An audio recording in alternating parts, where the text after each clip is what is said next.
Estamos ante la antesala de la caída del régimen cubano, y si no, miren lo que se acaba de poner en la mesa.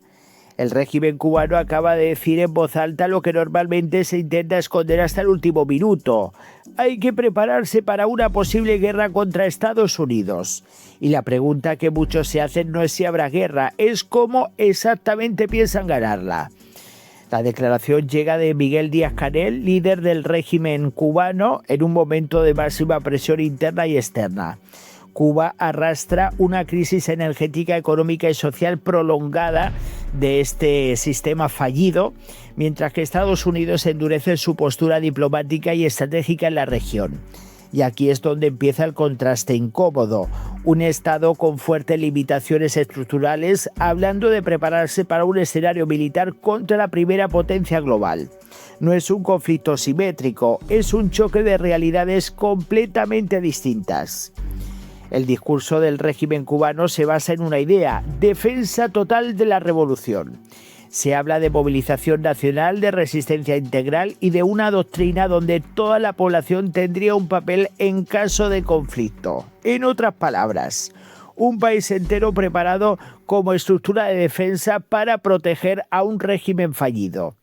Pero aquí aparece la ironía que muchos señalan fuera del discurso oficial. Cuando un sistema tiene que explicar que está listo para una guerra, normalmente no está hablando de fuerza, está hablando de presión. La comparación es inevitable. Por un lado, Estados Unidos con capacidad militar global, tecnología avanzada y presencia internacional.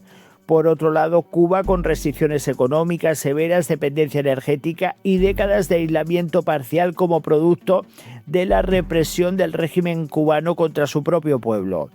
Y en medio de todo esto, un mensaje de resistencia absoluta. Aquí es donde el tono se vuelve casi sarcástico en el debate público. La idea de un pequeño aparato estatal intentando proyectar paridad frente a una superpotencia. No porque la retórica no exista, sino porque la realidad material no acompaña. Este movimiento no ocurre en vacío. La presión sobre regímenes aislados de la región ha ido aumentando en los últimos años, con cambios políticos, crisis internas y reconfiguración de alianzas. Y en ese tablero Cuba aparece cada vez más como un punto de fricción acumulada. El gobierno lo interpreta como amenaza externa, otros lo interpretan como desgaste interno prolongado. Dos lecturas completamente distintas del mismo fenómeno. Más allá del discurso político, el punto clave es estructural. Cuba enfrenta limitaciones energéticas, restricciones comerciales y una economía altamente tensionada como producto de esa imposición por parte del régimen cubano contra su propio pueblo para controlar, en este caso, a la ciudadanía cubana. Y esto es importante, no es una crisis puntual, sino un proceso acumulativo que lleva en la mesa durante décadas. Cuando un sistema político entra en ese tipo de fase, la retórica suele intensificarse justo cuando la capacidad real de maniobra empieza a reducirse. En pocas palabras, el régimen cubano le está viendo las orejitas al lobo. En política internacional hay un patrón recurrente. Cuando aumenta la presión, el discurso se endurece. No porque el escenario militar sea inevitable, sino porque el margen político se estrecha. Y ahí aparece esa idea de preparación para la guerra, que funciona más como mensaje interno y externo que como escenario operativo real. Pero el dato clave es otro. Este tipo de declaraciones suelen aparecer en fases de máxima tensión sistemática.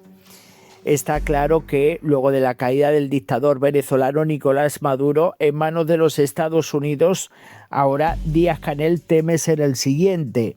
Y ahora les están esparciendo a la población cubana como que tienen que defender a Cuba, cuando precisamente defender a este régimen cubano no es defender los intereses de Cuba, sino defender una parcialidad política que lleva reprimiendo a su propio pueblo durante décadas. Cuba habla de resistencia total, Estados Unidos mantiene presión estratégica y el sistema político cubano entra en una fase de discurso cada vez más defensivo.